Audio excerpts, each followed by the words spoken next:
Boa noite. Rio Grande do Norte começa a semana com 246 casos confirmados de Covid-19 e 7 óbitos. Governadora Fátima Bezerra apela para que os gestores municipais cumpram as medidas de isolamento social nas cidades potiguares. O hospital de campanha da Prefeitura de Natal deverá começar a funcionar já na próxima semana. E o aeroporto de São Gonçalo do Amarante recebe um serviço de limpeza e de desinfecção. Cerca de 50 militares participaram dessa ação. E você confere ainda. A Central de Abastecimento do Rio Grande do Norte também passou por um processo de desinfecção. Na entrada da Ceasa, todos os veículos estiveram com uma limpeza. E ainda, jovem diagnosticada com coronavírus resolve ajudar outros pacientes infectados com conversa e espaço online para tirar dúvidas. Hoje é segunda-feira, 6 de abril de 2020 e o Band Cidade começa agora. O Rio Grande do Norte possui hoje 246 casos confirmados da Covid-19. 2.363 casos suspeitos, 774 descartados e 7 óbitos. Os números foram divulgados e confirmados nesta segunda-feira durante entrevista coletiva de imprensa promovida pelo Executivo. Nessa entrevista, o governo do Rio Grande do Norte também anunciou que está negociando com o Banco Mundial uma adequação nos financiamentos para aplicar mais de 7 milhões de reais em ações de combate à disseminação do vírus. A gente vai ouvir agora o que disse o secretário extraordinário para a gestão de projetos e metas do governo do estado, Fernando Mineiro. A partir da demanda da CESAP, nós negociamos com o Banco Mundial uma adequação dos financiamentos. Nós já, inclusive, aplicamos em cursos já comprados e contratados 7 milhões e 300 mil reais de equipamentos. 4 milhões e meio numa licitação que nós finalizamos há 10 dias e 3 milhões e 200 que nós fizemos exclusivamente para a compra de equipamentos. E equipamentos, evidentemente, que são encontrados. Há uma necessidade urgente de várias readequações, sobretudo com relação às destinações de recursos. O que o governo do estado vai tentar agora com o Banco Mundial é mais do que natural dentro desse momento de extrema excepcionalidade e de uma necessidade para reestruturação urgente da rede pública estadual de saúde. E ainda durante a coletiva, o secretário estadual de saúde, Cipriano Maia, reforçou o pedido das autoridades para que a população procure usar máscaras de tecido para proteção individual. As máscaras cirúrgicas e especiais devem ser usadas exclusivamente pelos profissionais de saúde. A gente confere o posicionamento do secretário. Isso aqui é um equipamento de proteção individual para os profissionais. Então nós temos que realmente, no âmbito da população, fazer uso das máscaras de barreira, das máscaras de tecidos artesanais, feitas de diversas formas, para que as máscaras cirúrgicas, as máscaras especiais, sejam utilizadas efetivamente por quem precisa estar na linha de frente, fazendo cuidado e se protegendo contra o risco de quem está no cotidiano atendendo pessoas suspeitas ou com risco já de contaminação. Então, esse é um apelo importante para que as pessoas e os profissionais também nos serviços usem com todo o critério, porque os insumos são escassos aqui em qualquer parte do mundo. Então, se a gente não usar com muita racionalidade e critério, vai faltar e isso vai agravar todo o trabalho de atenção e de assistência em todos os serviços de saúde. É preciso muita racionalidade, inclusive no uso desse material dos equipamentos de proteção individual. Os chamados EPIs estão faltando, não é só aqui no Rio Grande do Norte, não é só no Brasil não, é no mundo. E aí a gente precisa, eu e você, precisamos ter também racionalidade para acomodar ou para ouvir e seguir esse apelo dos órgãos de saúde pública do estado do Rio Grande do Norte. Os equipamentos especiais, eles precisam ser destinados aos profissionais que estão na linha de frente. A população é saudável se você usar máscaras, mas opte pelas máscaras caseiras, aquelas de pano, aquelas que inclusive semana passada a gente já mostrava aqui como fazer. E nas redes sociais, a governadora Fátima Bezerra pediu a colaboração da população e dos gestores municipais. Meus amigos e minhas amigas, quero me dirigir a toda a população do Rio Grande do Norte, em especial as prefeitas e os prefeitos do nosso estado, fazendo o apelo para que entendam a gravidade do momento e colaborem com o cumprimento das medidas de isolamento social. Essas medidas respondem às normas da Organização Mundial de Saúde, ao Ministério da Saúde, aos especialistas em saúde no nosso estado e, mais do que nunca, precisam ser seguidas com todo rigor, considerando que o período previsto para o aumento de casos no nosso estado ainda deverá se dar nos próximos dias. Precisamos mais do que nunca ter senso de coletividade. Vejam o caso da Espanha, Itália, Estados Unidos. O momento agora é de ter foco, responsabilidade, união para conter a proliferação do vírus e evitar o colapso do sistema de saúde do estado e dos municípios. Eu conversava hoje pela manhã com o secretário estadual adjunto de saúde, Petrônio Spinelli, e ele dizia o seguinte: a estimativa do governo do estado é de que no final deste mês de abril e no início de maio nós vamos chegar ao pico da Covid-19 aqui no Rio Grande do Norte. Por isso a necessidade do isolamento social como uma medida de recomendação da Organização Mundial da Saúde e como uma medida também, a única hoje, até o momento atestada, que dá resultado para a proliferação não ser com uma dimensão tão gigante como ocorreu em outros países. E a Prefeitura de Natal assinou o termo de cessão provisória para o funcionamento do hospital de campanha aqui da capital potiguar. A expectativa do Executivo é que os pacientes diagnosticados com Covid-19 passem a ser atendidos no hospital já na próxima semana. Na manhã desta segunda-feira, aconteceu a assinatura do termo oficial de cessão do antigo hotel para a instalação do hospital de campanha. Hoje nós estamos aqui, de fato, recebendo esse termo de cessão de uso desse equipamento, doado pela Justiça, pelo Ministério Público do Trabalho, em parceria com a Justiça do Trabalho, Tribunal Regional do Trabalho, um hospital com capacidade atual para 100 leitos, que são os leitos iniciais que nós vamos oferecer à população, mas com potencial de expansão para além dos 200 leitos. No começo da decisão, nós demos a posse provisória para que eles pudessem fazer toda a parte de limpeza. E agora, para que eles possam funcionar como hospital, eles precisavam essa fase nova, que é a assinatura do termo de cessão de uso. Então, é o que está acontecendo hoje, a assinatura desse documento que autoriza o início das atividades enquanto hospital. A estimativa é que os atendimentos comecem até a próxima semana. O funcionamento desse hospital praticamente já está garantido para a sociedade e dentro em breve a gente está entregando. O prefeito quer que a gente entregue no máximo, até segunda-feira da próxima semana. Com esse investimento que nós estamos fazendo, vamos receber aí 100 pacientes, mas podemos chegar, caso haja necessidade, e aumentando gradativamente, podendo chegar até 500 pacientes aqui nesse local para receber vítimas de coronavírus. 2.000 protetores faciais em acetato foram doados para o hospital pelo grupo Solidariedade Covid, custeado por voluntários. A nossa pretensão, e assumimos o compromisso, é de que a gente disponibilize mais 2.000, portanto 4.000 máscaras. Isso significa que todo profissional de saúde da rede municipal de Natal terá acesso a uma máscara de proteção para trabalhar. Militares das Forças Armadas fizeram uma desinfecção no terminal de passageiros do aeroporto de São Gonçalo do Amarante. O serviço ocorreu na noite de ontem. Cerca de 50 militares participaram da ação. A operação Covid-19 foi coordenada pelo Comando Conjunto Rio Grande do Norte e Paraíba. As áreas das salas de embarque, praça de alimentação e ainda os setores administrativos receberam a limpeza que durou cerca de 4 horas. Esse mesmo grupo foi responsável por fazer a desinfecção na rodoviária de Natal na quarta-feira da semana passada.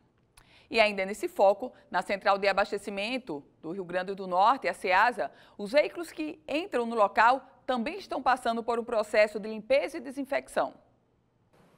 Logo na entrada da central de abastecimento, uma solução antiviral é aplicada em todos os veículos. Além da substância desinfetante, os motoristas também recebem aplicação de álcool 70% nas mãos. Em tempos de coronavírus, são medidas importantes para a higienização. Sim, acho muito importante agora, esse momento todo. Prevenção é essencial. Os caminhões de carga são pulverizados com uma solução de água sanitária para matar qualquer tipo de vírus existente.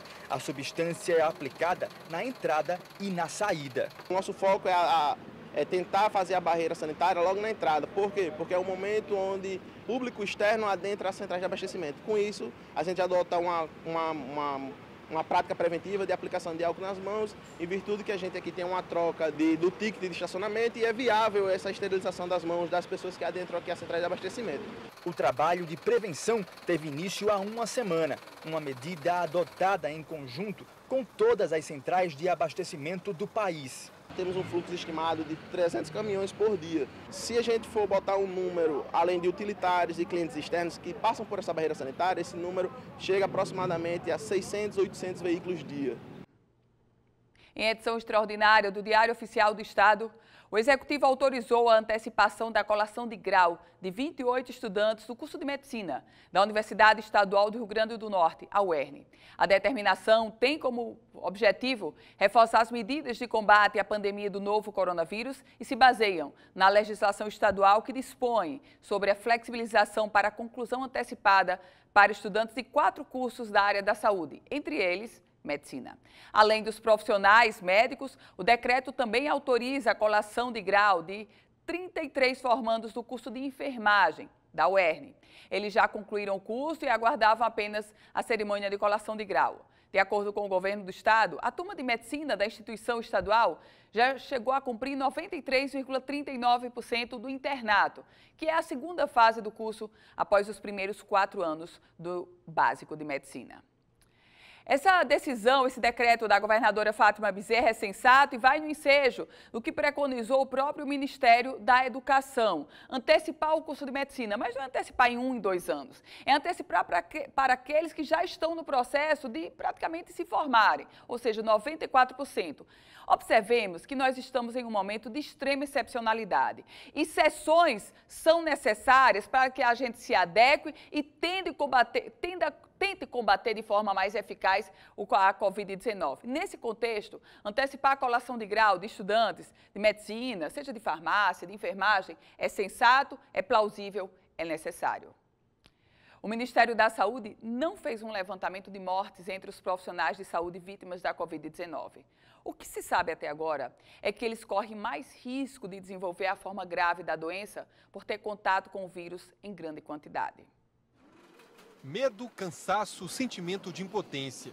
Mesmo para quem está acostumado a trabalhar com situações de risco de morte, a guerra contra a Covid-19 impõe desafios. O desgaste, a incerteza de poder ter um parente, um amigo, um companheiro de trabalho contaminado que vai chegar a óbito. Segundo especialistas, esse temor pode levar médicos, enfermeiros e auxiliares de enfermagem a sofrerem mais os efeitos do estresse e a ansiedade. Um cientista americano também alertou que a doença pode ser mais perigosa para os profissionais da saúde, já que eles têm contato com muitos pacientes e estão expostos a uma maior quantidade de coronavírus. Este hospital de Belo Horizonte criou um comitê de crise para atender as dúvidas dos profissionais e, na medida do possível, tranquilizá-los. Eu acho que o ponto mais forte é para dar segurança para as pessoas, para elas sentirem que estão indo para a batalha preparadas para acalmar essa dor.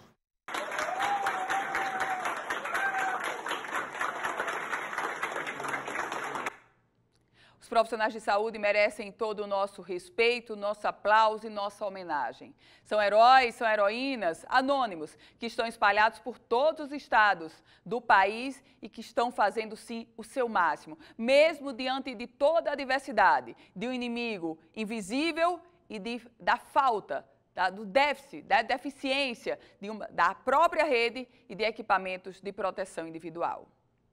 E a gente confere agora a previsão do tempo para amanhã, terça-feira, em parte da região Nordeste. As informações que chegam são da Somar Meteorologia. Olá, muito boa noite a todos que nos acompanham. A chuva ainda acontece em boa parte do Nordeste, instabilidades se espalham e a chuva deve persistir nesses próximos dias. Amanhã, terça-feira, tem condição de chuva na maior parte da região por conta de instabilidades em altos níveis da atmosfera. O que vale ressaltar é que a chuva perde intensidade daqui para frente. No estado do Maranhão, a expectativa é de chuva rápida. Em São Luís pode chover, mas serão pancadas bem pontuais, sem grandes acumulados elevados e o calor ganha intensidade. A temperatura máxima prevista de 31 no período da tarde. Em Teresina não será diferente, tem condição de chuva bem rápida, o sol predomina durante a maior parte do dia e o calor ganha força. Temperatura de até 35 graus no período da tarde. Em Natal também pode chover sem grandes volumes, por enquanto nenhuma grande preocupação. Temperatura máxima de 31 graus no período da tarde. Em Recife, essa mesma temperatura também com condição de chuva bem isolada. Nos próximos dias pouca coisa deve mudar, ainda tem essa condição de chuva, aliás, na maior parte do Nordeste, mas a temperatura se mantém bastante elevada. E no próximo bloco, Potiguar diagnosticada com coronavírus abre espaço para conversar e tirar dúvidas pela internet. Os detalhes a gente vai trazer em instantes.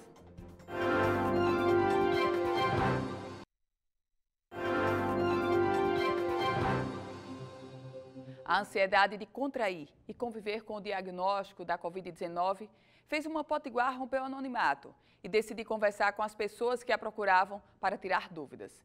Isadora Aragão conversou com nossa equipe de reportagem via Skype. É o que você acompanha. Mesmo do outro lado do computador, a jovem fotógrafa já parece bem. O sorriso fácil e a tranquilidade não deixam transparecer. Mas Isadora Aragão foi uma das primeiras pacientes diagnosticadas com a Covid-19 no Rio Grande do Norte. Ela conviveu, nos últimos dias, com a doença mais temida atualmente em todo o mundo. Em uma ligação por Skype, Isadora conversou com a equipe da Band e contou que contraiu o novo coronavírus ao entrar em contato com outro paciente. Segundo ela, a suspeita da Covid-19 veio com os primeiros sintomas de uma gripe nada comum. Não parecia uma gripe normal. Foram os 3 primeiros dias com sintomas meio estranhos. O primeiro foi dor forte abdominal. O segundo dia eu tive um dia inteiro de tosse e o terceiro dia eu tive muita dor de cabeça. A partir do 4º dia esses sintomas sumiram e aí veio o cansaço, a diarreia, a dificuldade de respirar, perda do paladar e do olfato. Com o diagnóstico fechado, a jovem que mora sozinha com uma tia iniciou o isolamento. O que ela não esperava era ter que lidar com um problema que não constava nos sintomas da doença, a ansiedade. Saber que eu precisava ficar em casa causa um pouquinho de pânico, né, na gente. E o meu isolamento foi feito... Eu segui o guia do isolamento domiciliar, que tem na internet, acho que a pessoa pesquisa por esse nome mesmo. E foi bem difícil segui-lo, mas eu não segui totalmente, já que eu estava tendo crise de ansiedade e eu moro com a minha tia apenas. Ela precisou ficar ao meu lado, cuidando de mim. Foi aí que Isadora decidiu romper com um direito como paciente e saiu do anonimato.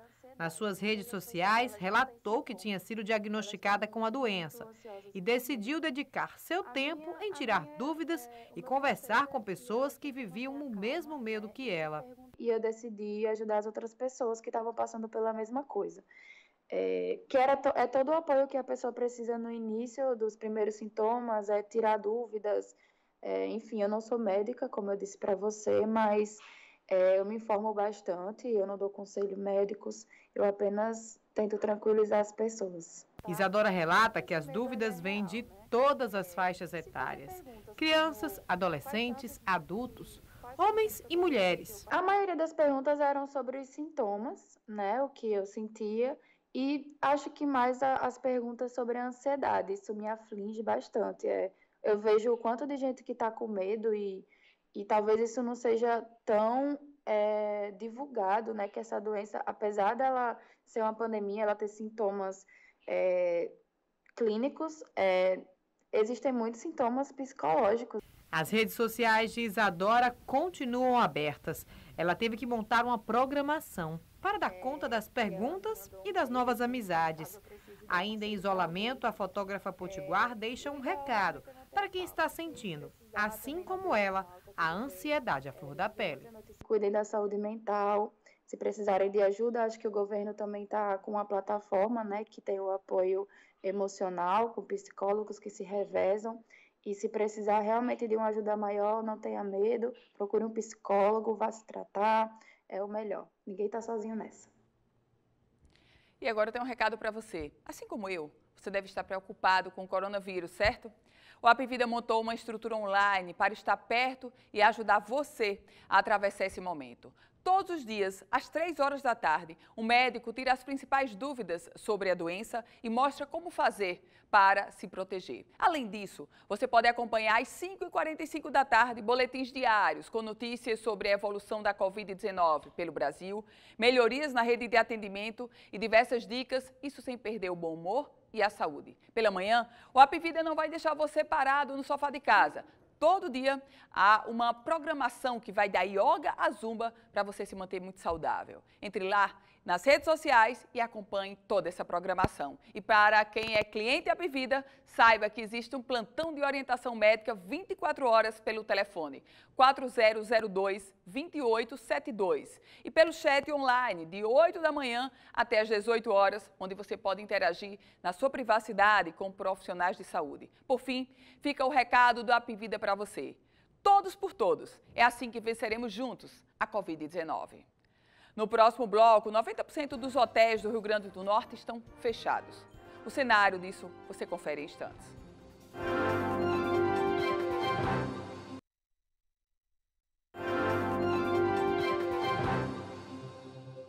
A Associação Brasileira da Indústria de Hotéis no Rio Grande do Norte divulgou o balanço e apontou que 90% das unidades da rede estão fechadas no estado. Alguns hotéis optaram por férias coletivas, mas também já ocorreram demissões. A BH deverá divulgar o número de empregos desligados nos próximos dias.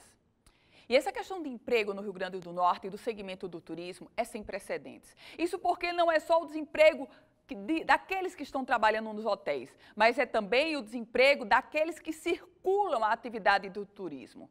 O turismo movimenta 52 segmentos, ou seja, o hotel fechado já sinaliza que outros 52 segmentos no entorno estão também enfrentando enormes dificuldades.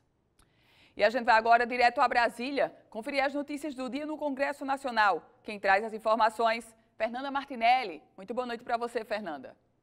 Olá, Ana Ruth, boa noite a você, boa noite a todos que acompanham o Band Cidade. Estamos de volta aqui direto de Brasília com as principais notícias. Claro, um dos temas que mais gerou repercussão esse final de semana foram as declarações do presidente Jair Bolsonaro em relação ao ministro da Saúde, Luiz Henrique Mandetta. Em uma entrevista concedida por Bolsonaro, ele disse que falta humildade ao ministro da Saúde e de que nenhum integrante está livre do poder da sua caneta. Enquanto isso, Luiz Henrique Mandetta disse que é um médico e que não vai abandonar o paciente, nesse caso, o Brasil. Todo esse mal-estar, na Ruth, se deu por causa de declarações divergentes e de opiniões diferentes entre o presidente da República e o ministro da Saúde. Enquanto Mandetta defende o isolamento social total, Bolsonaro defende que indústrias e comércios sejam reabertos e que a população volte às ruas.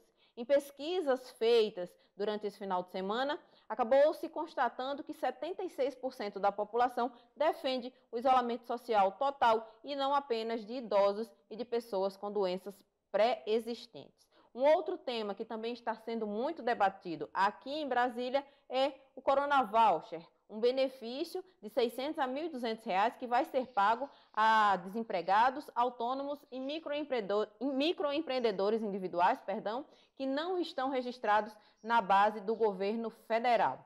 Esse valor de R$ 1.200 deve ser pago às mulheres que são chefes de família. E, para que tenha acesso e saber se tem direito a receber esse benefício, o usuário vai poder entrar num aplicativo que deve ser lançado amanhã pelo governo federal e fazer um cadastro. Se tiver direito, aí sim, o pagamento deve ser feito nos bancos oficiais do governo. Os integrantes do Bolsa Família vão ser beneficiados de forma direta, ou seja, não precisam fazer esse cadastro. Já vão receber na conta automaticamente, caso o valor que eles recebem mensalmente seja menor do que esse benefício de R$ 600. É importante prestar atenção no aplicativo para saber se é cadastrado. Se não for, aí sim, tem que fazer o cadastro para ter direito ao benefício do Corona Voucher. Esse projeto foi aprovado pela Câmara e pelo Senado e também passou pela sanção do presidente Jair Bolsonaro. De Brasília, Fernanda Martinelli, para o Band Cidade. Obrigada, Fernanda. Fernanda, com essa crise interna, Bolsonaro, Mandetta, Mandetta, Bolsonaro, todos temos a perder.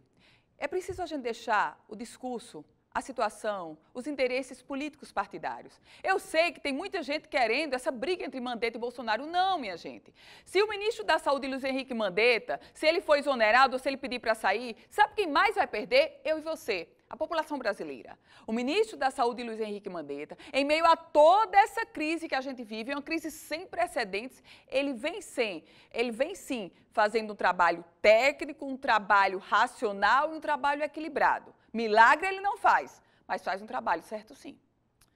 Com bares e baladas fechados, o consumo de bebida alcoólica nos supermercados aumentou cerca de 20% nas últimas semanas. Mas os médicos alertam. Além de reduzir a imunidade, o álcool tende a agravar quadros de depressão e ansiedade.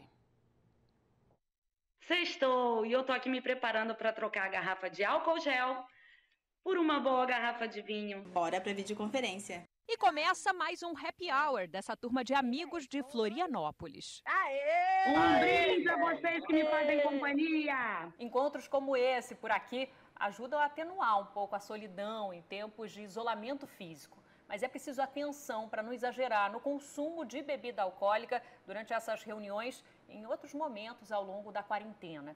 Embora ainda não existam dados oficiais da associação que representa os supermercados, há redes que já registram um aumento de cerca de 20% nas vendas de bebidas alcoólicas nas últimas semanas, em comparação com o mesmo período do ano passado. Até se adaptar, né, essa questão do home office, que não faz parte do nosso cotidiano, então o álcool com certeza ajuda a chegar no final do dia, dar aquela relaxada. Dados de uma das maiores empresas de pesquisas de mercado do mundo apontam que, assim como em outros países, na semana que as restrições tiveram início, a venda de algumas bebidas, como espumantes e vinhos, aumentou em média 30% por aqui.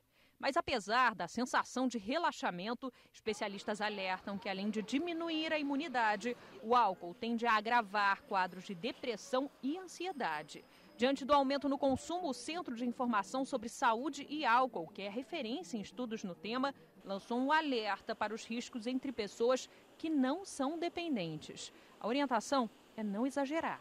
1 ou 2 taças por dia não é o problema. Eu recomendo que as pessoas tentem criar e se reinventar a partir da construção de novos hábitos. E o Band Cidade vai ficando por aqui. Lembre-se que todas as informações da política você confere no politicaemfoco.com, um site especializado na política do Rio Grande do Norte e do Brasil. Acompanhe agora o Jornal da Band e a gente volta a se encontrar amanhã às 18h50 aqui na tela da Band. Ótima noite para você, boa semana.